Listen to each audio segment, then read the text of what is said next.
A law passed last session by Iowa Republicans prohibits state universities from funding diversity, equity, and inclusion offices, but their dismantling of DEI continues this year. They're considering a bill today to apply that same law to community colleges. WHO 13's Zach Fisher joins us now live at the State House. And Zach, you looked in on this Republican meeting today? Yeah, Andy, so this was the Higher Education Subcommittee. Higher Education is a new committee in the House chamber this year. And you had lawmakers sitting in on some of the first proposals that we've seen come through that specific committee. Lawmakers also listening to members of the public about this proposal.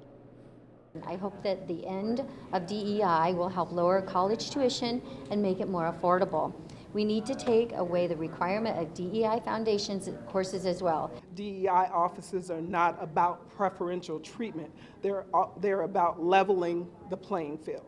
They're about leveling the playing field and ensuring that students who have historically been marginalized have the resources and support they need to succeed.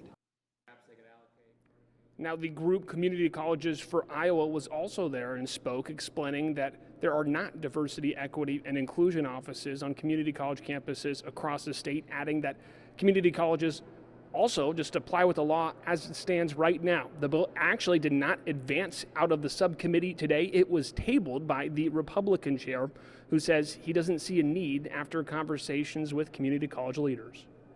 I'm confident in the changes they're making and the confidence they've showed to us that I think we're willing to work with them in good faith and not feel the need to advance the bill at that time. Their institutions were welcoming before DEI, they're welcoming after DEI, and I think as you saw this last year with enrollment going up at our region institutions in particular after we eliminated DEI, tells us everything we need to do.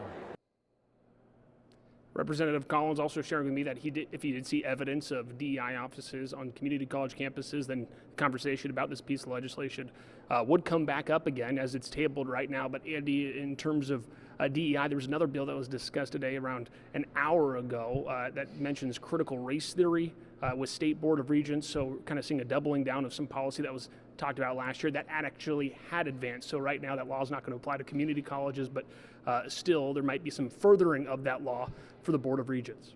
Yeah, CRT, another buzzword there, carried a long way by Republicans. Thank you, Zach.